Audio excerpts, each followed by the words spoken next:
Baik, kita sambung balik bacaan kitab tafsir Nurul Ihsan, penggal yang pertama, masih dalam surah Al-Fatihah. Kita dah baca sebelum ni, Bismillahirrahmanirrahim, Alhamdulillahi Rabbil Alamin, Ar-Rahmanirrahim. Kemudian Maliki Yawmiddin. Hari ini kita nak bahas tentang Maliki Yawmiddin. Kata musannif rahimahullahu subhanahu wa ta'ala, A'udzu billahi minasyaitonir rajim. Bismillahirrahmanirrahim. Maliki Yawmiddin. Kataan Maliki Yawmiddin, maksud daripada di sini kata Maulana Al-Imam Al-Syekh Muhammad Sa'id rahimahullahu taala, kata beliau, Tuhan yang memiliki hari balasan. Maliki Yawmiddin. Tuhan yang memiliki hari balasan, iaitu hari kiamat, kerana tiada memiliki padanya, yakni pada hari tersebut, melainkan Allah semata-mata. Jadi tidak ada yang memiliki pada hari tersebut melainkan Allah subhanahu wa ta'ala sahaja.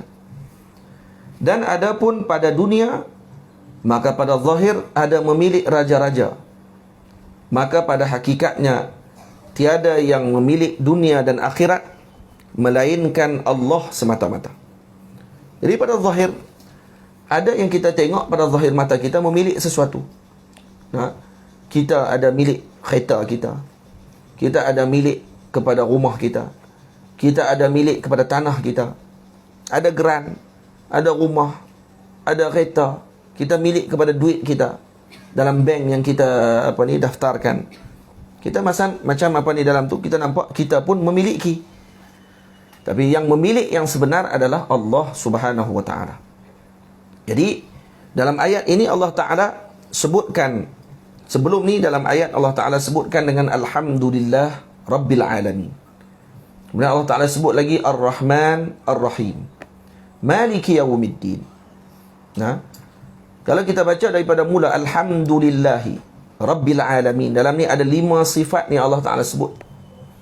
Alhamdulillahi, yang pertama Rabbil Alamin. Yang pertama sifat Allah Ta'ala ilah, sebagai Allah. Kemudian Rabbil Alamin, Rabbi. Kemudian Ar-Rahman yang ketiga. Kemudian yang keempat Ar-Rahim yang keempat. Yang kelima Maliki Yawmiddin. Ada 5 sifat yang Allah Ta'ala sebutkan pada permulaan bacaan Alhamdulillahi Rabbil Alamin, Ar-Rahmanir Rahim, Maliki Yawmiddin. Nampak? Jadi setiap sifat ini adalah sifat yang patut untuk kita hadirkan perasaan syukur kita kepada Allah subhanahu wa ta'ala. Perasaan yang patut kita hadirkan pada waktu tersebut. Lepas tu orang yang melihat dan juga tadabbur dengan ayat ini, maka mereka pasti akan hadir dalam perasaan hati mereka ketinggian, keagungan Allah subhanahu wa ta'ala. Itu bila mana seorang hamba baca Alhamdulillah Rabbil Alamin, kalau dibaca dengan penuh perasaan, dia akan rasa takut dalam hati dia. Kenapa? Karena Allah yang Rabb. Rabb ni diambil daripada perkataan fi'il, isim fa'il dia adalah murabbi, yakni yang menterbiah. Tuhan yang kalau menterbiah, disebut dengan terbiah ni, maksudnya berat lah. Kita kalau pergi sekolah kena terbiah. Dalam terbiah oleh guru-guru kita, kena tibai, kena denda, kena tegur, kena macam-macam, dah nama terbiah. Maka takut ada hamba yang gementar pada waktu tersebut bila dengar nama Rabb, Rabbul Alamin. Nampak tak? Maka Allah Ta'ala kapuh sekali dengan ayat, dengan sifat Allah Ta'ala Ar-Rahman Ar-Rahim. Nak bagi kita jangan gerun, nak bagi kita ni jangan takut, kerana Allah Ta'ala Maha Pengampun, Allah Ta'ala Maha Penerima Taubat, Allah Ta'ala Maha menerima hamba dia kepada dia dengan perkataan Ar-Rahman Ar-Rahim. Tapi kalaupun begitu, janganlah sampai kamu terlupa bahawa di akhirat nanti, kalau kamu masih lagi abai, lalai dengan apa yang telah Allah Ta'ala berikan nikmat, Allah Ta'ala sebagai Rabb, kemudian Allah Ta'ala ampunkan dosa kamu dengan Rahman, Allah Ta'ala tutup aib kamu dengan Rahimnya, kemudian kamu buat dosa lagi, kamu buat lagi benda yang dilarang oleh Allah Ta'ala, maka jangan kamu lupa bahawa di akhirat nanti akan ada hari pembalasan. Maka Allah Ta'ala sebut Maliki Yawmiddin. Itu sebab dia. Faham? Sebab tu kata Al-Imam Al-Imam Al-Alusi rahimahullah dalam Ruhul Bayan, dalam Ruhul Ma'ani, dalam Ruhul Ma'ani kata beliau, wal wajhu fi sardi sifatil qamsi ka'annahu yaqul. Kenapa disebutkan 5 sifat? Allah, Rabb, maksudnya lillah, ilah tu, Rabb, Ar-Rahman, Ar-Rahim, Maliki Yaumiddin. Malik. Kenapa disebutkan 5 sifat ini? Seolah-olah Allah Ta'ala mengatakan, qalaqtuka fa ana ilahun. Aku jadikan kamu, maka aku adalah Tuhan, kata Allah. Summa rabbaituka bin ni'am. Kemudian aku beri tarbiyah kepada kamu dengan nikmat-nikmat yang pelbagai. Fa ana rabbun. Maka aku ni Tuhan. Disebut Rabbul Alamin. Rabbil Alamin. Kemudian summa asaita fasatartu alaika. Kemudian kamu buat maksiat, maka aku tutup maksiat yang kamu lakukan. Fa ana rahman. Maka sifat Rahman tadi kenapa? Karena kamu buat dosa, aku tutup dosa kamu. Allah Ta'ala tak tunjuk dosa kita. Macam golongan Bani Israel. Bani Israel buat dosa, Allah Ta'ala tunjuk esok. Kita kalau buat dosa, kalau Bani Israel buat dosa dalam rumah pada waktu malam, esok pagi akan ada tanda kat depan rumah dia macam cerita Piramli tu. Piramli kan ada pergi pangkah depan. Ni rumah. 6 jahanam, bukan 6 jahanam, cerita apa? Alibaba. Kan? 40 penyamun. Dia pergi tanda kat rumah, pergi tanda jamban kali tu. Silap tanda. Dah ni dia tak silap tanda, tanda betul. Esok pagi bangun akan ada tanda depan rumah, kata ini orang dalam rumah ni buat maksiat kepada Allah. Bayang kalau kita bangun pagi, ada dalam depan rumah kita tanda tadi, dan orang lalu lalang depan rumah kita nampak tanda tu. Oh, malam ni rupanya nampak pakai lebay sangat. Rupanya dalam rumah ada maksiat dia buat, pangkah depan rumah. Malu tak kita? Malu. Bani Israel Allah Ta'ala bagi kepada mereka uqubah yang besar dan berat. Kerana ingat, kerana perkara yang mereka lakukan tadi berat. Kerana mereka orang yang berat-berat. Diberatkan mereka dengan taklif yang luar biasa. Yang kita tak boleh nak bayang dengan kalau kata dilakukan dengan umat kita. Umat Nabi Muhammad sallallahu alaihi wasallam. Umat Nabi Muhammad dengan berkat Nabi Muhammad, Allah Ta'ala angkat perkara tersebut. Bani Israel kalau kata kain kena apa ni, minta maaf kerusi tak cukup ni. Meja depan ni boleh ni, ada boleh duduk gini, boleh duduk bersilah. Minta maaf.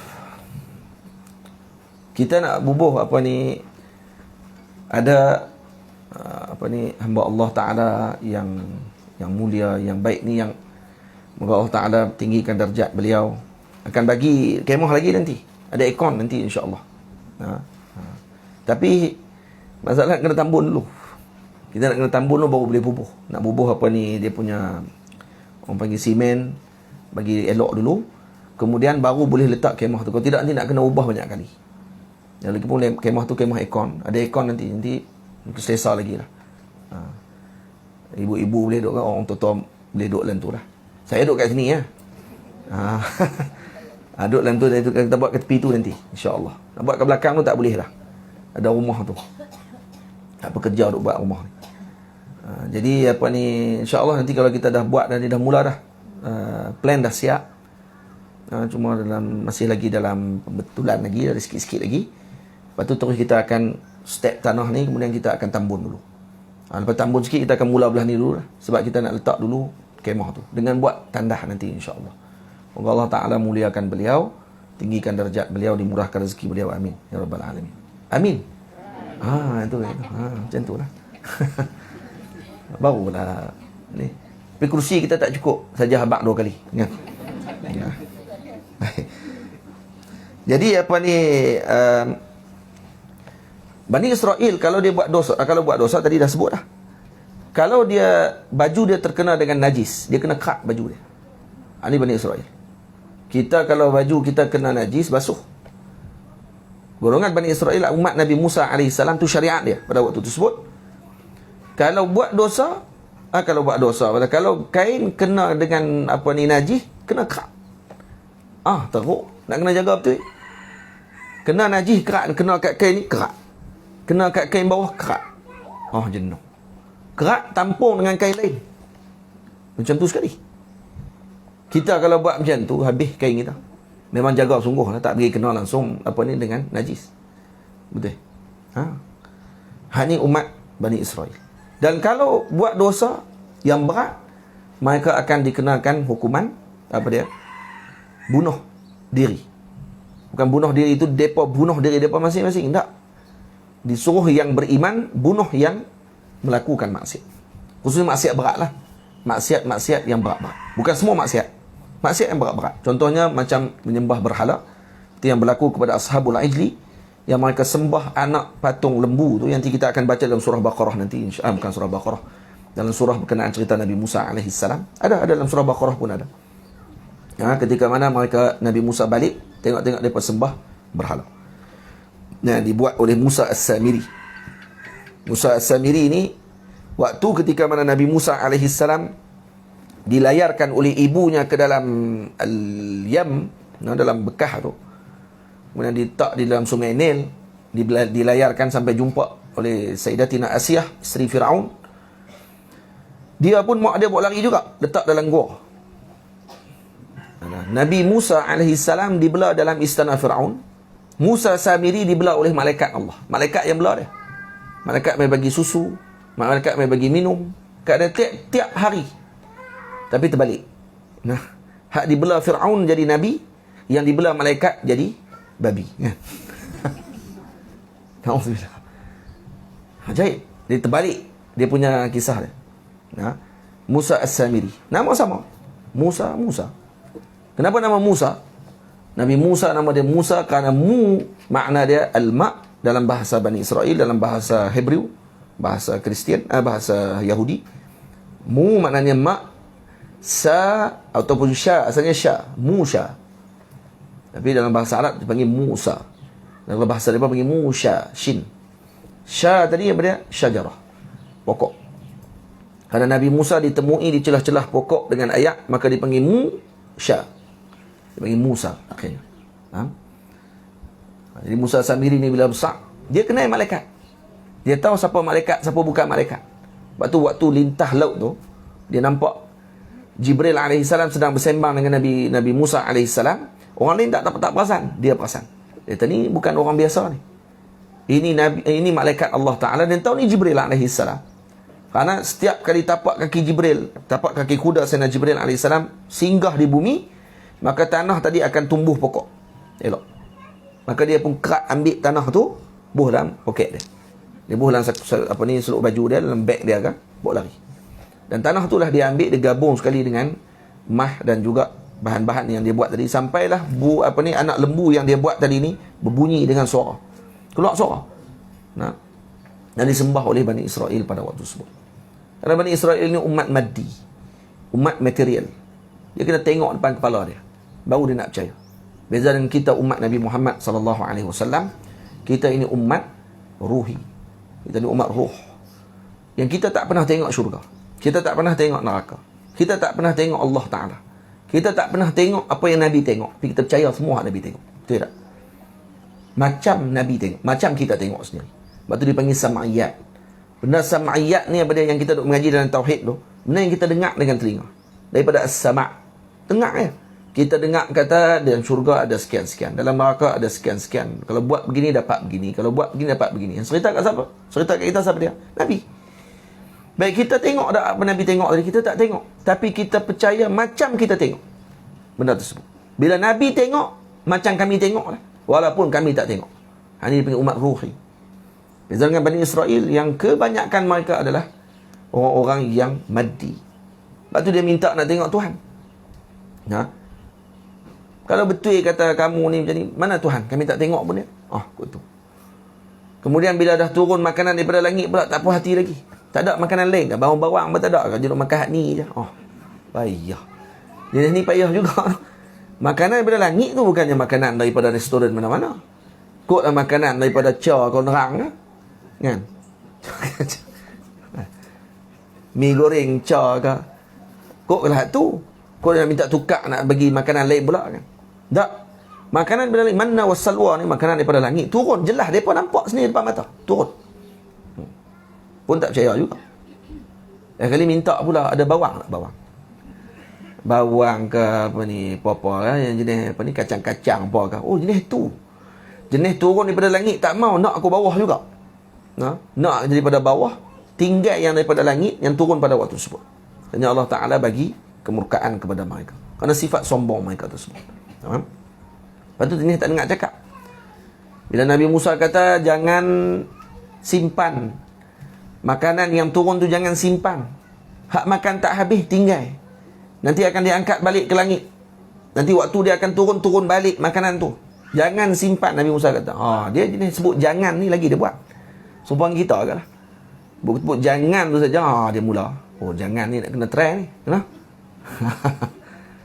Dia kena buat. InsyaAllah dia tak buat. Anak lah naik pokok, mak kata jangan naik lagi.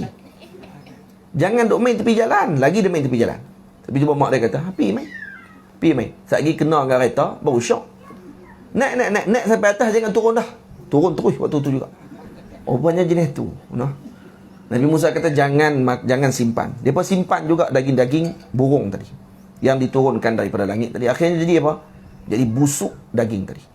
Sebab tu kata Nabi Muhammad SAW, dulu makanan daging ni tidak busuk kalau kata tidak diletakkan di tempat, ataupun kalau tak disalai sekalipun tak busuk daging. Tapi disebabkan yang dilakukan oleh Bani Israel, maka daging jadi busuk. Ini sebut dalam hadis. Ada 3 benda yang kata Nabi SAW yang menyebabkan kalau tak dilakukan oleh orang dulu perkara tadi, tak akan berlaku pada waktu kita sekarang. Antaranya apa dia? Daging tidak akan busuk kalau Bani Israel tidak buat macam yang mereka buat tu. Mereka pergi simpan daging, bawa balik dalam jalan, konon-konon nak pergi kunyah tengah-tengah jalan kot. Maka akhirnya busuk daging tadi sampai sekarang. Sebab tu kita, kalau daging buh dalam singki lama sikit hijau, busuk tu kita tak boleh nak makan. Ya tak? Kenapa jadi macam tu? Kerana Yahudi ni lah. Jadi kalau tengok daging busuk tu boleh maki dia. Celaka Yahudi. Sebab apa pula ni? Tiba-tiba celaka Yahudi ni. Kerana mereka lah daging jadi busuk ni. Kalau tidak, daging tak busuk. Sebab zaman dulu mana ada peti air. Takkan semua nak kena letak garam. Tak. Jadi kalau lama tak letak pun takkan rosak daging tadi. Ini umat yang terdahulu macam tu. Ada juga umat Nabi Muhammad yang Allah Ta'ala bagi kelebihan macam tu, turun makanan daripada langit. Ada seorang syekh namanya Syekh Bajal Haban. Syekh Bajal Haban ni, katanya dia ulama besar Yaman, wali Allah Ta'ala. Dia ni orang yang sangat sabar kerana dia ada bini yang bini dia mulut tak jaga. Bini dia maki dia. Dan sebab dia jadi wali, kata ulama, kerana dia bersabar dengan bini dia, maka Allah Ta'ala angkat dia jadi wali. Kerana dia sabar dengan bini dia, jadi wali dia. Tinggi kedudukan. Satu hari dia pun tak tahan lah. Bini dia duk kata macam kat dia. Perang dia pun tak larat dah. Keluar daripada rumah. Dia pergi ke bukit. Sampai di bukit, jumpa ada 3 orang lelaki duduk dalam gua. Duduk beribadah dalam gua tu. Ni orang bersuluk lah dalam gua waktu tu. Bahasa kita orang Melayu ni betapa, tapi betapa ni tak kenal lah. Betapa ni duduk saja, hampir tak buat apa tu. Tapi bahasa tu, kalau tengok balik sebenarnya orang betapa pun dia semayang, dia buat apa semua tu. Kecuali yang pergi duduk betapa cari ilmu, nombor ekor apa semua tu tak kenal lah. Hak ni yang orang yang bersuluk duduk di bukit. Kemudian dia aman lah ni. Dia pun pergi duduk sekali, minta izin, kita boleh tak saya nak duduk sekali dengan kamu 3 orang. Dia kata boleh, tak ada masalah. Mereka pun duduk lah, ibadah sama-sama. Sampai waktu makan, dekat duduk. Tengok nak makan apa ni. Hak seorang ni angkat tangan. Mulut tak bunyi apa, angkat tangan. Turun makanan daripada langit. Hak ni kalau Wahabi dengar ni, melompat habis ni. Mampu pergi ke Wahabi, kita akan nak kira contoh kat dia kan. Turun makanan daripada langit, makan. Masuk waktu kedua pula. Tadi dah kawan ni doa dah, kamu pula lah. Hak kedua pula. Hak kedua pun angkat tangan juga. Tak bunyi apa. Turun makanan daripada langit. Allah. Makanlah semua 3-4 orang ni pun. Waktu ketiga pula Syekh Bajal Haban duk tengok, nak baca doa apa ni mereka ni. Kita pun tak dengar dia baca doa apa. Masuk yang ketiga pun sama juga, angkat tangan, turun makanan daripada langit. Boleh makan. Masuk time Syekh Bajal Haban, maka dia pun tanyalah kali, kamu baca doa apa ni? Yang boleh turun ni saya pun nak kena tanyalah. Dia kata, ni dah sampai waktu kamu pula lah kena doa.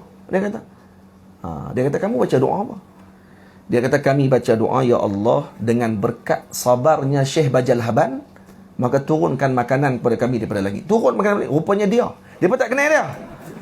Nama nu kan ada Facebook. Rupanya dia ada sekali dengan mereka. Rupanya mereka ni duk minta doa turun makanan daripada langit. Berkat ni hak duk tepi mereka ni. Hak dia pun tanya balik, apa minta doa apa? Rupanya doa dengan dia. Dengan berkat sabar dia, maka turunkan makanan kepada kami daripada langit. Akhirnya Syekh Bajal Haban minta izin nak balik. Tak tahulah dia minta doa ke tak, turun makanan ke tak, tapi dia minta izin nak balik. Bila sampai di rumah, dia meninggal. Maka 3 orang ni dengar cerita kata Syekh Bajal Haban dah meninggal dah. Mereka pun turun daripada bukit, pergi ke kampung Syekh Bajal Haban, pipi tengok, lah, dia yang duduk dengan kita tadi ni. Hak duduk dalam gua dengan kita tu, rupanya dia. Dan tuan tahu Syekh Bajal Haban ni, dia jadi wali kenapa? Kerana tu lah. Kerana sabar dengan suami dia, dengan isteri dia. Isteri ni katanya, mulut tak jaga. Tapi ada sebahagian ulama' lagi kata, sebenarnya bini dia pun wali juga. Kerana bini dia lebih tinggi daripada suami dia, dia tak mau tok bini lebih tinggi daripada tok laki dia. Maka bini dia nak bagi laki dia lebih tinggi kedudukan wali daripada dia. Maka bini dia pun buat macam tu kat laki dia, bila laki dia jadi sabar, akhirnya laki dia jadi wali lebih pada dia lagi. Faham? Ini Syekh Bajal Haban. Jadi kalau ibu-ibu nak bagi suami jadi wali, boleh try lah. Dua ya, sama ada Syekh Bajal Haban dia pergi ke bukit ataupun dia cari seorang lagi. Itu ya. Jadi kena tengoklah tok laki kita tu macam mana. Jangan duk try sangat. Satgi jam lagi. Tu ada seorang lelaki yang teman dia pergi balik. Wali Allah Ta'ala ni, cerita tafsir tak baca lagi ni. Ada seorang wali ni pergi lawat kawan dia dalam hutan. Ni ada cerita dalam kitab Imam Jurdani rahimahullah, dalam kitabnya Jawahirul Lu'iyah, syarah kepada Arba'in Nawawiyah. Dia kata suami dia, si wali ni pergi lawat dia punya teman dia duduk dalam hutan. Dia pergi lawat teman dia, pergi bagi salam. Isteri kepada teman dia ni jawab salam lah. Duduk dalam rumah dia duduk kat luar. Tanya suami ada kat rumah, dia kata tak ada. Suami saya tak ada, suami saya keluar. Dia kata pergi cari kayu api, dia kata. Zaman dulu kan, cari kayu api. Dia kata ni siapa dia? Saya ni teman kawan pada suami kamu. Teman dia. Saya nak minta tolong boleh tak? Dia kata, tolonglah pesan sikit kat suami saya ni, nak bagi dia rajin sikit, jangan pemalas sangat. Dia ni tak ada kerja apa, kata macam-macam. Padahal baru kali pertama jumpa ni. Bukan jumpa tak tengok muka pun, duduk kat belakang pintu je, sembang kat belakang pintu je. Kata suami saya ni macam ni, kata-kata dia pun boleh tahan. Tak kenal dia lagi pun pergi kata macam-macam dah kat laki, cerita kat orang luar pula tu. Kata macam-macam. Hanya tak lama lepas tu balik suami dia. Terkejut si wali ni tengok tok laki tadi balik dengan apa? Balik dengan singa. Singa tolong bawa kayu api. Dia jalan lenggang singa tolong bawa. Kalau kuda bawa boleh tahan lagi, ni singa bawa. Pelik ni, singa bukan jenis bawa barang. Kan? Ni singa tolong bawa bubuh kayu api kat belakang singa. Dia berjalan tepi singa. Kemudian nampak kawan dia pun pergi peluk kawan dia. Lama tak jumpa semua sekali. Tolong dia pun pergi ambil kayu api daripada belakang singa tu letak. Kemudian dia pun pergi pegang kepala singa, urut-urut. Singa tu pun angguk-angguk, masuk dalam balik. Pelik ni dia kata ni, sekan. Tahun selepas tu dia main lagi. Wali ni main lagi lawat kawan dia. Pergi salam, yang jawab orang lain lah. Bukan suara hari itu. Bini baru. Kemudian tanya, ni siapa dia? Ni suami, kawan kepada suami kamu. Masa suami kamu pergi mana? Suami saya pergi keluar cari kayu api. Macam mana keadaan hidup semua dia? Alhamdulillah semuanya baik. Lepas tu puji suami dia, bagus semua. Ni lain ni, ni orang lain ni. Ni bukan hak perempuan dulu. Lama lepas tu tunggu. Kata, nak bawa balik apa pula lepas ni kan? Tengok-tengok balik, bawa kayu api sendiri. Tak ada singa dah, bawa kayu api sendiri. Buah atas kepala, tanggung dua, bawa tak depan, peluk kawan dia, selamat datang apa semua sekali. Kemudian kawan ni pun tak sabar lah tanya tu.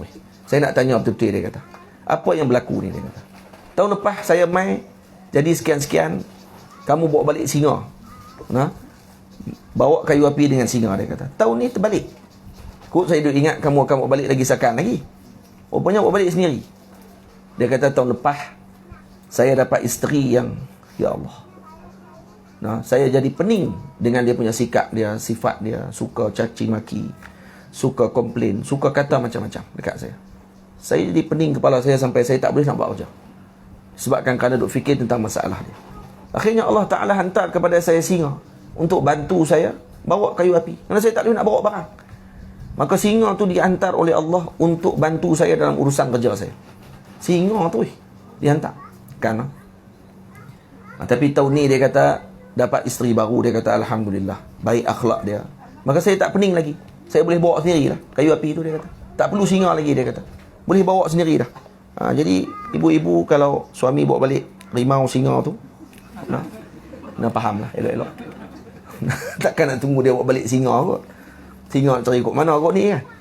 Bawa balik rimau. Bawa balik gajah, bawa balik barang kita. Jangan sampai tu. Sebab tu jaga hati suami kita, jaga hati orang yang dekat dengan kita. Sebab tu Nabi sebut kepada orang perempuan ni, kata Nabi SAW, paling banyak dalam neraka orang perempuan. Kenapa? Kerana yakfurnal ashir, kata Nabi. Kerana mereka ni paling banyak kufur. Para sahabat tanya, kufur macam mana ya Rasulullah? Kufur sembah lain daripada Allah Ta'ala? Tak. Kata Nabi, yakfurnal ashir. Mereka ini mengkufuri teman mereka, suami mereka. Sebab apa? Sebab kadang-kadang bila kamu buat baik dekat dia bertahun-tahun, sekali je buat salah, dia akan kata kat kamu, saya tak pernah tengok kebaikan pada kamu. Tidak. Kita pernah dah buat tu. Nak marah kat lelaki kita, kita kata, abang ni, saya tak pernah tengok buat kerja. Tu dia lah. Yang tu handuk makan datang lah. Dia pergi sebut tu, tak pernah tengok buat kerja. Tengok orang lain macam mana. Abang ni tak pernah buat baik kat saya. Tak pernah buat baik tu. Tak pernah. Tu dia. Cuba suruh dia tulis tengok kat papan putih. Kalau ada kat rumah kita papan putih, cuba tulis balik perkataan tadi. Tengok balik setiap perkataan tu betul ke tidak. Dia sebut tu. Kadang dia terlupa. Sebab tu Nabi sebut yakfurnal ashir. Mereka paling cepat mengkufuri suami mereka. Paling cepat menafikan kebaikan suami mereka adalah mereka. Sebab tu jangan jadi macam tu. Kalau tak jadi macam tu, insya-Allah ahli syurga Allah Ta'ala. Senang, redha. Qanaah, tenang. Nak keluar perkataan, sabar. InsyaAllah Ta'ala akan bagi kebaikan. Baik. Hak tu keluar daripada tadi ni, fasatartu alayka fa ana rahman tu. Allah Ta'ala tutup aib kita. Allah Ta'ala tak buka aib kita. Lepas tu tadi saya ulang balik. Kenapa Allah Ta'ala sebut dalam Quran, dalam surah Fatihah ni, alhamdulillahi rabbil alamin, ar-rahmanir rahim, maliki yaumiddin. Disebut ada 5 sifat dalam ni. Yang pertama sifat ilah bagi Allah. Alhamdulillahi. Allah tu sifatkan dengan ketuhanan, ilah. Rabbil alamin dengan sifat Rabb. Maka disebut di sini kata, aku telah menjadikan kamu kerana aku ilah. Dan kemudian aku telah mentarbiah kamu kerana aku Rabb. Kerana tarbiyah, rabbaituka daripada Rabb. Kerana aku Rabbul alamin. Kemudian kamu melakukan dosa, fasatartu alaik. Aku tutup dosa kamu. Fa ana rahman. Kerana saya Rahman. Kata Nabi SAW, kata Allah Ta'ala. Kemudian Allah Ta'ala kata lagi, summa tubta faghafartu. Kemudian kamu melakukan dosa, kamu bertaubat kepada Allah, maka aku ampun dosa kamu kerana taubat kamu. Taubat saja.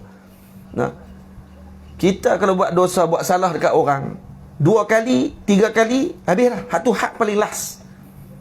Kalau orang bohong kat kita sekali je, kita kata sekali ni kot, percaya pakai dak dah.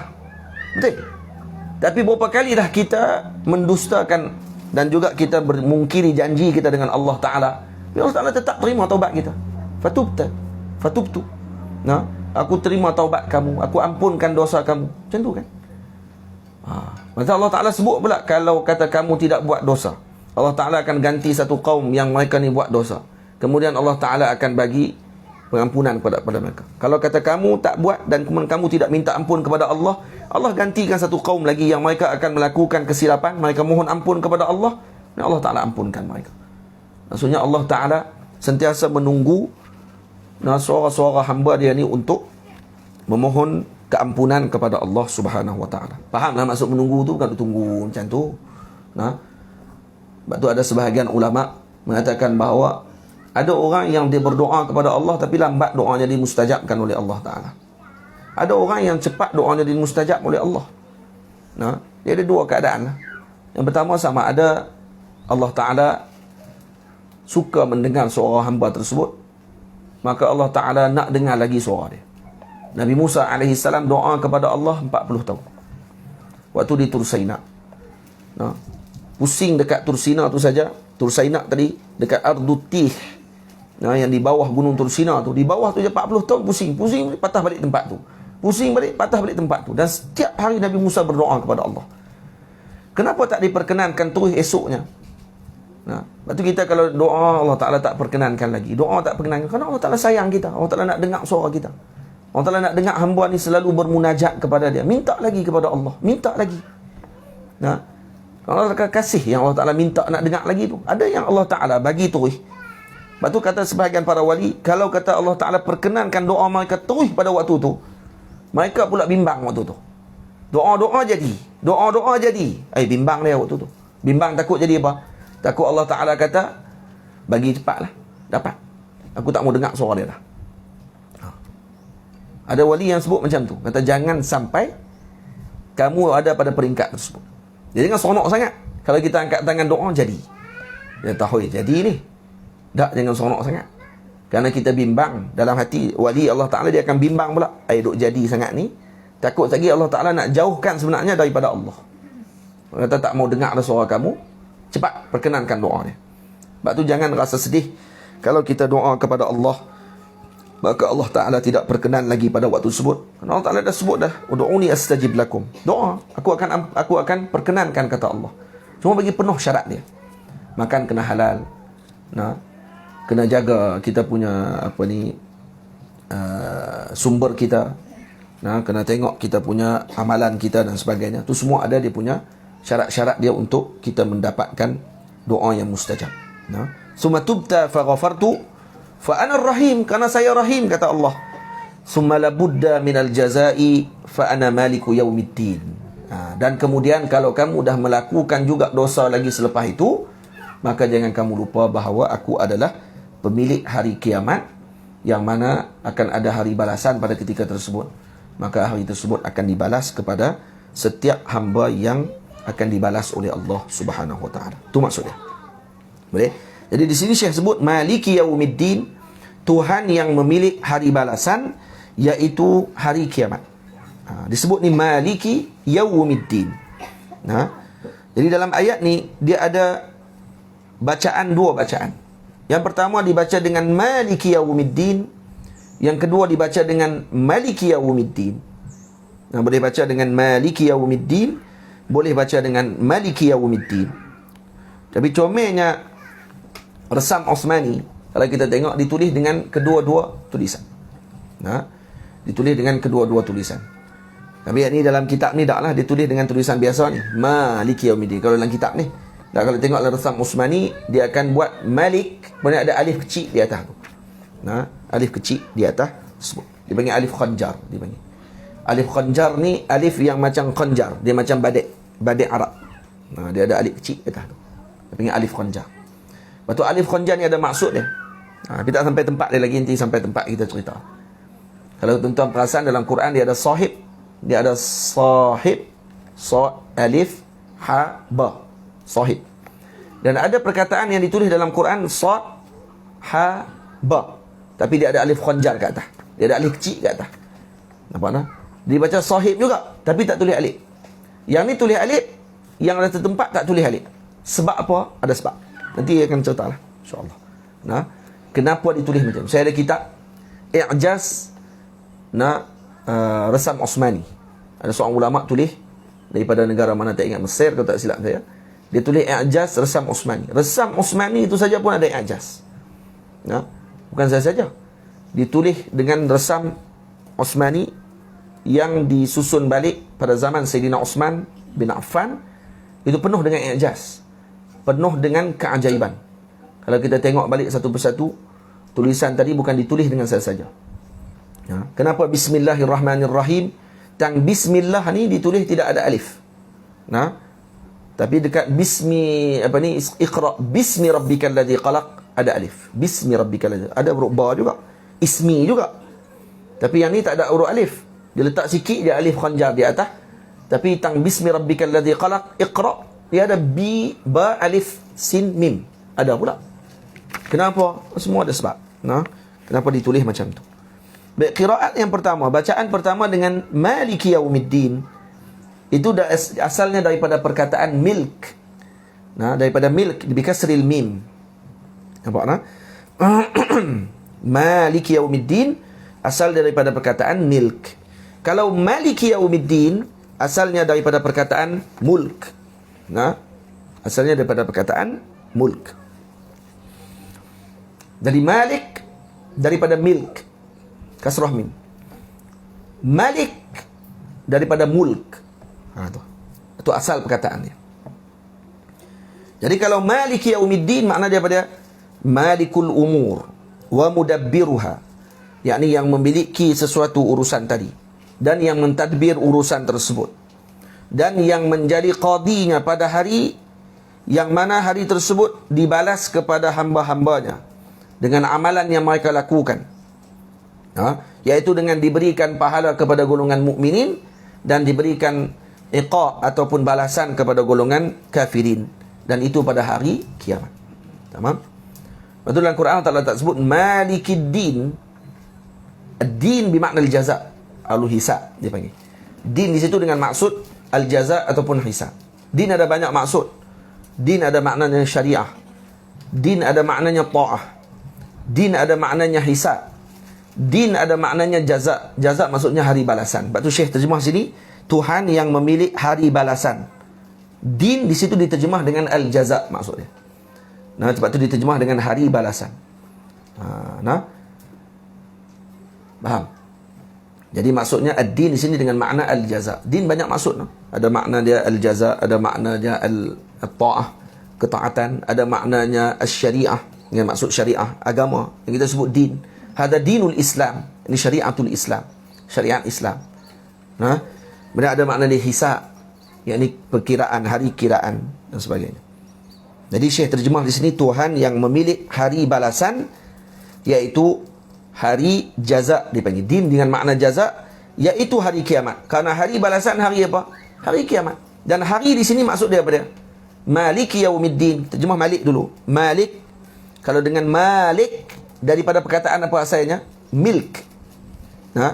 Maksudnya apa dia? Yang memiliki urusan, yang mentadbir urusan. Kalau baca dengan Maliki Yaumiddin, boleh baca dua-dua qiraat. Itu ulama khilaf pula mana lebih afdal. Ada ulama kata yang afdal baca Maliki Yaumiddin. Kenapa? Karena maknanya lebih kuat. Karena Malik asal daripada mulk, maksudnya yang menguasai. Tuhan, raja, maksudnya mulk. Ini zu mulkin was-sultanah wal qahri fi dzalikal yaum. Maksudnya raja kepada waktu tersebut. Sebab kata ulama, kullu mulkin malik walaysa kullu malikin mulk. Faham tak? Setiap raja adalah pemilik, bukan semua pemilik raja. Aduh. Saya pemilik rumah saya, tapi bukan saya milik negeri ini. Saya pemilik kepada tanah saya, tapi saya bukan pemilik kepada kampung ni. Tapi kalau raja, tanah dia bagi tanah kerajaan. Ialah hak kerajaan punya lah, hak yang negara punya. Tapi raja dia ada hak yang besar kepada dia dengan tanah dan sebagainya untuk bagi pihak diri dia. Kerana dia mulk. Sebab tu kata para ulama, kullu mulkin malik. Setiap raja adalah pemilik. Walaysa kullu malikin mulk. Bukan semua pemilik raja. Kita pemilik kereta, tapi saya bukan raja. Raja pemilik kereta dan dia juga raja. Tu. Dia dua-dua sekali. Boleh? Sebab tu perkataan Maliki Yaumiddin kalau dibaca oleh sebahagian qari, Alhamdulillahi Rabbil Alamin Ar-Rahmanir Rahim Maliki Yaumiddin. Betul bacaan tadi. Guru kami Syekh Yusri hafizahullah taala, Syekh Yusri alim dalam 10 qiraat. Syekh Yusri kalau dia baca rakaat pertama dia akan baca dengan Maliki Yaumiddin. Masuk rakaat kedua Maliki Yaumiddin. Kenapa dia baca pendek?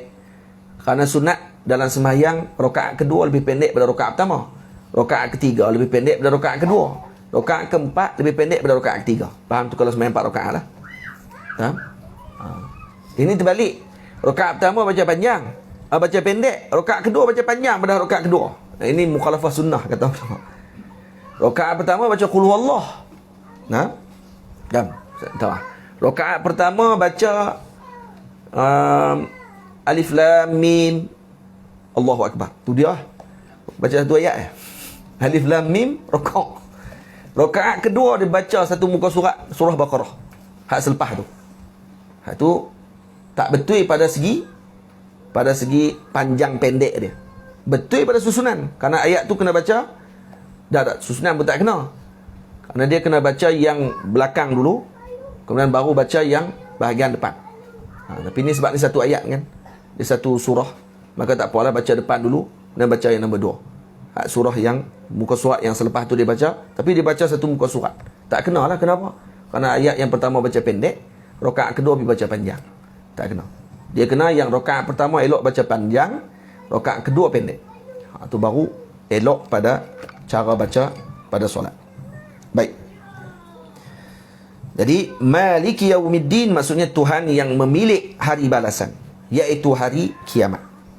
Kenapa hari ini dipanggil hari? Adakah hari ini dengan maksud hari seperti yang kita faham? Karena hari maksudnya apa dia? Bermula daripada tulu' syams. Dalam sebahagian riwayat kata min tulu'il fajri ila ghurubi syams. Itu dipanggil hari. Jadi maksud dia hari ini adalah daripada terbit matahari, terbit fajar, sampai terbenam matahari. Maka tu dipanggil yaum. Sebab selepas tu dipanggil lail, malam. Lepas terbenam jadi malam dah.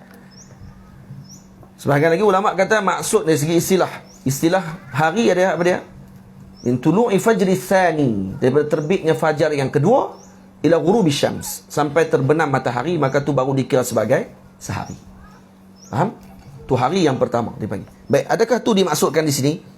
Tak. Lepas tu Syekh terjemah tu dia kata iaitu hari kiamat. Dipanggil hari di sini bukan dengan maksud lughah. Bukan dengan maksud istilah, dengan maksud yaumul falaki, maksudnya hari bermula daripada terbit fajar, terbenam matahari. Bukan tu maksud dia. Tapi yaum di sini dengan maksud apa? Dengan waktu mutlaqan, dengan maksudnya waktu yang mutlak. Disebut kata Maliki Yaumiddin, maksudnya pemilik kepada waktu kiamat. Tu maksudnya kalau nak terjemah dia. Waktu pembalasan tersebut. Tapi diterjemah dengan hari pembalasan, dan hari kita faham dengan hari maksud dia apa dia? Dengan hari dengan maksud waktu yang mutlak.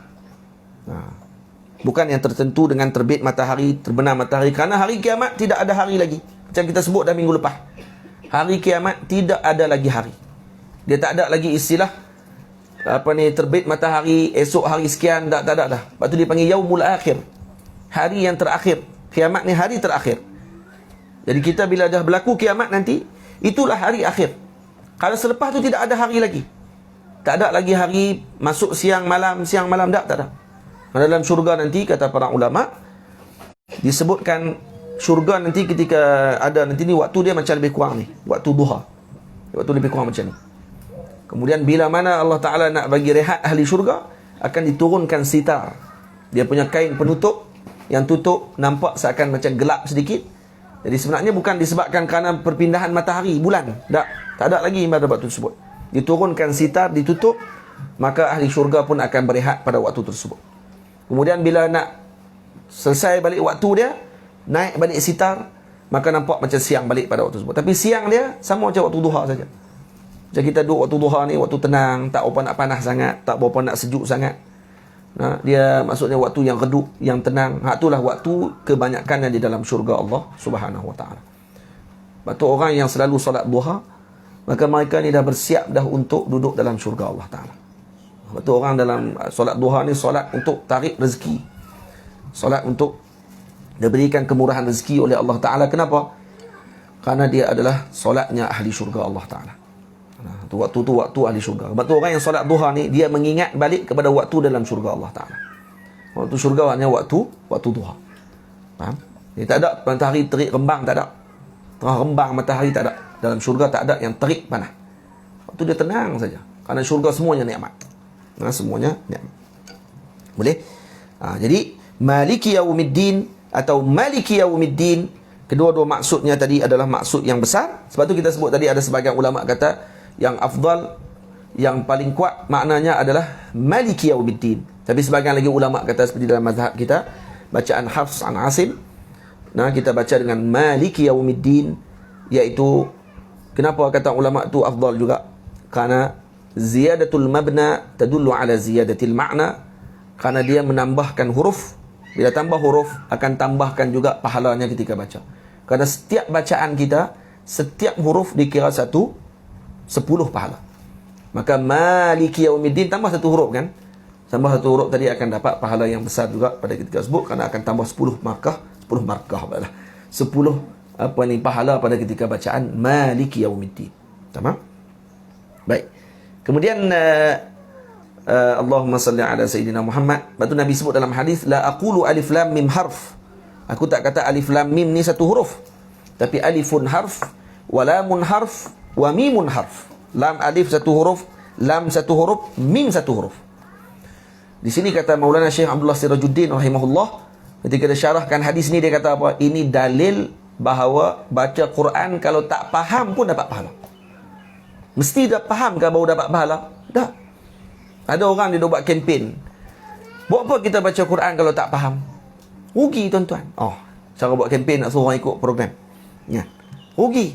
Kena faham. Baru kita akan jadi mendalam perasaan kita ketika baca. Ya betul. Tak ada masalah baca apa ni macam tu kamu punya perkataan, tak ada masalah, betul. Kalau kita faham lagi, kita akan mendalam pemahaman kita terhadap ayat tersebut. Tapi nak suruh semua orang untuk faham sampai akhirnya dia tinggal dia baca Quran, tak kena lah. Sebab tu Nabi sebut dalam hadis, Nabi kata la aqulu alif lam mim harf. Kenapa Nabi guna ayat alif lam mim? Kenapa Nabi tak guna huruf lain? Kerana alif lam mim adalah perkataan yang disebut oleh para mufassirin daripada Allahu a'lam bi muradih. Allah yang tahu dengan maksud dia. Betul? Maksudnya kita tak tahu maksud dia, Allah tahu.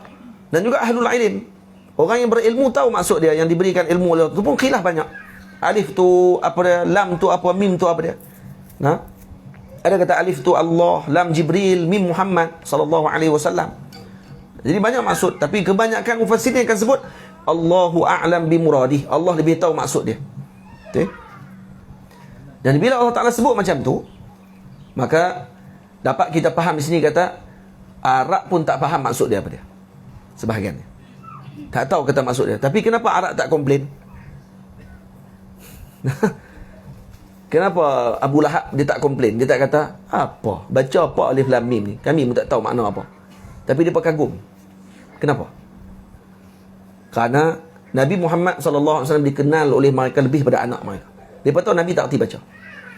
Macam mana orang tak boleh baca, tiba-tiba boleh sebut huruf tanpa ada tanafur kalimat, tanpa ada tanafur al-huruf, tanpa ada berlaku percanggahan pada sebutan. Kerana alif, lam, mim ini tak ada berlaku percanggahan pada makhraj.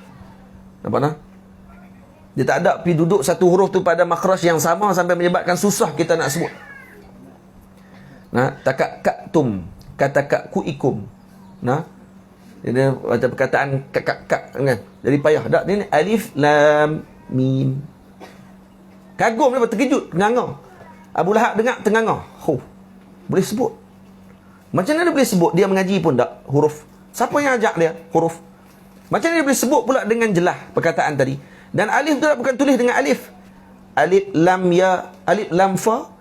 Nah, apa dia? Lam alif mim. Lepas tu mim ya mim. Tak. Alif, lam, mim. Sebut yang tu. Dan juga Nabi kita kata, kalau tak boleh, takkan boleh baca kamu. Sebab tu ada orang tak erti baca, dia pergi buat alam. Alam. Zalikal kitabul alam tu. Alam maksud dia sakit no. Orang memang sakit tu lah kalau dengar orang baca gitu. Jadi heran macam mana dia boleh baca perkataan yang dia tak pernah belajar huruf dan sebagainya. Ini dalil i'jaz. Dan kemudian Nabi SAW bukan belajar dengan seseorang, melainkan wahyu daripada Allah Subhanahu wa ta'ala. Tamam? Lepas tu bila Nabi sebut dalam hadis la aqulu alif lam mim harf. Mana alif lam mim tak difahami maksud dia, melainkan Allah dan Rasul sahaja yang faham maksud tersebut, mengikut kebanyakan para mufassirin. Maka di sini dalil kata Imam Abdullah Sirajuddin dan para ulama, baca Quran kalau tak faham maksud dapat pahala. Kerana Nabi kata, aku tak katakan alif lam mim tu satu huruf, tapi alif satu huruf, mim satu huruf, dan lam satu huruf. Maksudnya kita akan dapat pada setiap huruf tadi dengan 10 kali ganda pahala pada ketika tersebut. Jadi baca Quran, belajar baca Quran. Jangan segan belajar baca Quran. Tak boleh baca, kita masih lagi lambat dalam bacaan, jangan malu untuk kita pergi mengaji. Mengaji sampai kita boleh baca. Jangan malu. Nah, kita tua macam mana sekalipun, tinggi kedudukan macam mana sekalipun, dengan Quran kau boleh pergi mengaji baca Quran. Kan suruh hafal, baca Quran. Pergi mengaji baca saja. Nah, untuk dapat pahala, kawan-kawan setiap hari baca Quran. Ha? Saya di Zawiyah tiap-tiap pagi selepas subuh kita akan wirid dalam lebih kurang 1 jam atau 45 minit. Kemudian kita akan baca Quran dan kita akan baca Dalailul Khairat. Saya baca Quran, saya baca dalam 3-4 ayat. Kemudian anak-anak murid pula yang ada pakat baca pula ayat. Saya buat macam Syekh Yusri buat di Mesir. Maulana Syekh Yusri hafizahullah ta'ala khatam Quran macam tu je. Tiap-tiap hari baca 3 ayat, 4 ayat, lepas tu seorang baca lagi kali habislah 2-3 lai. Selai 2 lai habis. Kalau nampak lewat sangat hari tu baca seorang 1 ayat je. Tapi Syekh Yusri dia tambah satu lagi, dia tafsir. Sebelum ni baca saja. Dah berapa tahun lepas tu baru dia tafsir. Inilah ni kita baru baca dulu. Kita tak tafsir lagi. Baru baca saja. Baca dulu ayat. Kemudian betulkan bacaan. Tengok balik baris. Dan korang tiap hari baca juga walaupun 3-4 ayat kita baca. Kemudian baca Dalailul Khairat. Hati kita buat tiap-tiap hari. Cuma kalau ada pagi-pagi yang kita kalut sikit, kita tangguh. Tapi seeloknya tak akan tangguh lah. Tak boleh tangguh bacaan. Kita kalau boleh duduk dalam keluarga kita tiap-tiap hari baca Quran. Isteri tegur suami, suami tegur suami, suami tegur suami pula dah. Suami tegur isteri, kan? Barulah elok. Boleh. Kalau tengok baca tak kena lagi, pergi mengaji. Cari kelas Quran. Ikut kelas online. Kalau ni banyak online.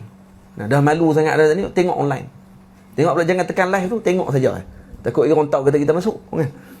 Oh, ustaz pun masuk. Dah masuk nak mengaji, masalah dia, kan? Tengok orang baca tajwid macam mana. Mengaji. Jangan segan untuk mengaji Quran. Kerana tak rugi pun. Kerana setiap bacaan kita akan dapat pahala di sisi Allah Subhanahu Wa Taala. Boleh? Dan kemudian disebut lagi apa dia? Iaitu hari kiamat. Kerana tiada memilik padanya melainkan Allah semata-mata. Kerana yang memilik hari tersebut adalah Allah semata-mata. Kenapa dipanggil Maliki Yaumiddin? Kenapa Allah Ta'ala tak sebut Malikiddin? Kenapa disebut Maliki Yaumiddin? Nak beritahu kata hari balasan tadi, bukan Allah Ta'ala sebut aku adalah pemilik kepada balasan. Tak. Tapi aku adalah pemilik kepada hari yang dibalas. Maksudnya Allah Ta'ala nak bagi tambih, peringatan kepada kita bahawa hari tersebut akan datang. Dia ada hari dia. Macam kita kalau habaq dekat orang, nanti akan ada hari peperiksaan. Dengar hari itu saja. Dia jadi gerun dah. Nak tunggu hari itu. Sebab hari ini. Esok, hari esok. Kemudian nanti akan mai pula ada hari tersebut yang kita akan lalui. Maka ini akan menerbitkan kegerunan pada ketika tersebut kepada hamba-hamba Allah Ta'ala yang faham dengan perkataan tersebut. Maka setiap yang melakukan amal akan dibalas pada hari tersebut. Maka kita akan bersiap sedia dengan perkara tadi. Faham? Jadi Allah Ta'ala saja pemilik kepada hari tadi. Tidak ada yang memiliki hari tadi melainkan Allah. Maknanya apa dia? Kalau kamu dah faham ini, kamu nak kembali kepada siapa lagi kalau bukan kepada Allah? Karena Allah Ta'ala saja yang akan menilai dan juga mengira amalan yang kita lakukan. Maka kalau kita buat di dunia ni amalan kerana nak tunjuk dekat orang, akhirat nanti Maliki Yaumiddin, Allah saja milik hari tersebut. Dia yang akan bagi balasan. Bukan orang yang kita tunjuk tadi. Bukan orang yang kita nak banggakan amalan kita depan dia tadi. Yang akan kita tunjuk nanti kepada Allah Subhanahu Wa Ta'ala. Maka ini akan menerbitkan perasaan untuk kita lebih khusyuk, untuk kita lebih hadir perasaan kita ketika melakukan ibadah hanya semata-mata kepada Allah Subhanahu Wa Ta'ala. Tapi Allah tidak menafikan di sini kata, dan adapun pada dunia maka pada zahirnya ada memiliki raja-raja. Dunia macam tu. Macam kita kata saya memiliki kereta saya ni. Pada hakikatnya memiliki ni adalah Allah Ta'ala. Salah ke perkataan tadi? Tak salah. Tak salah. Ada anak-anak muda kita ni semangat. Ditulis kata kita jaga kita tak kena, dia kata. Mana boleh kita jaga kita? Allah jaga kita. Cara tu. Kita kata yang tu majas. Dalam bahasa balaghah. Sebab tu kalau kita ni mengaji, kita tak cepat menyalah orang. Kita jadi sabar sat. Tengok dulu. Kita jaga kita, dia kata. Mana boleh kita jaga kita, dia kata. Tuan-tuan kalau ada lembu banyak, dia kata. Pergi lepas dekat padang. Tu ada lembu yang paling besar dalam padang tu, dia kata. Kita suruhkan lembu tu jaga lembu lain. Mana boleh lembu jaga lembu, dia kata. Jadi macam kita jaga kita, baik nak tanya balik lah. Dia terlupa tentang lembu, terlupa kat tuan lembu tu. Baik siapa yang jaga lembu tu? Nak kata tuan lembu jaga lembu tak boleh. Macam mana pula? Dah dia kata tak boleh, dia kata yang betulnya Allah jaga kita. Jadi Allah jaga lembu tu. Habis tu tuan lembu tu, kita nak tahu mana waktu tu. Tu kita kata majas, dia panggil majas aqli. Isnadul fi'li ila ghairi fa'ilih. Majas aqli maksudnya menyandarkan perbuatan bukan kepada pembuat dia yang betul. Pembuat dia yang hakiki. Pembuat yang hakiki Allah. Jadi perkataan kita, jaga kita dan sebagainya yang digunakan oleh KKM semua ni, oleh pihak kerajaan SOP, kita jaga kita tu, maksudnya apa dia? Untuk nak bagi tahu kepada kita dengan majas tu sebenarnya tu balarah tu. Kita jaga kita tu, jagalah sama-sama kita ni. Yang hakikatnya Allah Ta'ala yang jaga. Yang tu ma'ruf. Tak perlu nak kita perbetul balik dia punya ni apa semua. Kalau kita reti, kita tak akan sebut benda-benda yang macam tu. Sebab tu saya kata anak-anak muda ni kita sabar sah. Jangan kalut sangat nak bercakap. Sebab tu saya tak benarkan nanti pelajar Zawiyah ada handset. Facebook tak boleh ada. Instagram tak boleh ada. Twitter tak boleh ada. TikTok lagilah aku support tu kalau ada. Ada TikTok. Pimpin TikTok pula dah. Kenapa saya tak bagi buat yang tak bagi mereka ada handset semua itu? Takut kalut macam tu. Dia syok mengaji sikit, dia syok dah nak buat dalam Facebook. Saya mengaji pondok, ambil gambar duduk kat pondok. Abang kata saya duduk di pondok sekian-sekian. Saya anak murid sekian-sekian. Saya mengaji apa hari ni. So nak cerita ke orang je. Ngapai tak? Lepas tu orang duduk tanya soalan. Orang dah panggil ustaz waktu tu. Dia tak ada nak start lagi. Orang panggil ustaz dah. Pelajar Mesir lah. Pelajar Mesir naik-naik kapal terbang. Tadi baru pelajar, baru keluar daripada sekolah. Naik-naik kapal terbang sampai di Mesir, ustaz tu terkejut dia. Hui, ustaz lah. Kira sama standard dengan guru dia kat sekolah pun ni. Kerana naik kapal terbang sampai di Mesir tu jadi ustaz pada waktu tu. Masalah orang panggil ustaz sayakun dipanggil. Akan jadi ustaz akan datang. Jadi dipanggil tafaul hasan. Optimis, moga-moga nanti jadi guru betul. Kerana perkataan ustaz ni besar sebenarnya. Yang kecil, bukan kecil. Ustaz pada zaman dulu digelar kepada para guru yang menguasai kebanyakan bidang ilmu. Macam Al-Imam Fakhruddin Ar-Razi digelar Al-Ustaz Fakhruddin Ar-Razi. Kenapa? Kerana dia menguasai bidang architecture, bidang tafsir Al-Quranul Karim, hadis, berkenaan dengan lughah, berkenaan dengan fiqh, tasawuf, semua. Dia kitab Mafatihul Ghaib 32 jilid. Dia karang tafsir panjang ni, tafsir dia karang. Sahabat saya Ustaz Airul Nizam kata kalau dikira balik, kalau kita boleh baca sehari 22 lay, khatam kitab tu setahun. 32 jilid tu boleh khatam setahun kalau rajin baca 22 lay tu. Baca sajalah, faham tak tentu. Tapi kalau boleh baca saja 22 lay baca tu, insya-Allah boleh khatam dalam masa setahun 32 jilid tu. Tu karangan dia tu yang dia tulis tu. Dan dia digelar Al-Ustaz. Kenapa? Kerana dia kuasai semua bidang. Falak, astronomi, architecture, engineering, semua dia boleh. Maka dia digelar apa? Al-Ustaz Fakhruddin Ar-Razi. Ustaz zaman lah, ustaz ustaz daripada mana? Bin ustaz ya. Jadi lekeh perkataan ustaz tadi tu diletak kepada peringkat yang ke bawah sekali. Pada ustaz ni pada peringkat yang paling tinggi. Lepas tu kalau di Azhar, Al-Ustaz doktor beza dengan doktor. Kalau ustaz doktor maksudnya profesor. Tapi kalau doktor saja ni doktor, Profesor Madya. Beza profesor tetap, Profesor Madya lain. Ustaz doktor lain terus kedudukannya. Tinggi. Lepas tu Syekh Ali Jumaah Hafizahullah, Mufti Mesir, Syekh Ahmad Tayyib, semua digelar Ustaz doktor. Dia bukan doktor Ahmad Tayyib, dia Ustaz doktor. Maksudnya profesor pada waktu tu. Faham? Jadi ustaz tu besar sebenarnya. Tapi dimain-main oleh orang zaman sekarang. Akhirnya budak-budak ni pun kalut, cempera awal-awal, kali pening. Jadi malu kat tok guru sendiri. Majas akli tak tahu, apa pun tak tahu, kerja nak cakap. Satu kata kita suruh mengaji dulu. Sabar saja, insya-Allah akan sampai waktu dia pada ketika itu. Wa sallallahu ala sayyidina Muhammad wa ala alihi wasallam. Habis kita bawa hari ini ayat Maliki Yaumiddin. Jadi boleh baca Maliki Yaumiddin, boleh Maliki Yaumiddin. Jadi kita faham apa dia makna Maliki, Malik, apa makna yaum, apa makna din. Alhamdulillah dah tu. Kau-kau baca Fatihah lepas ni, faham dah alhamdulillahirabbil alamin, arrahmanir rahim, Maliki Yaumiddin. Kau-kau kita reti, faham dan kita boleh tadabbur ayat tersebut dengan baik insya-Allah taala. Tamam.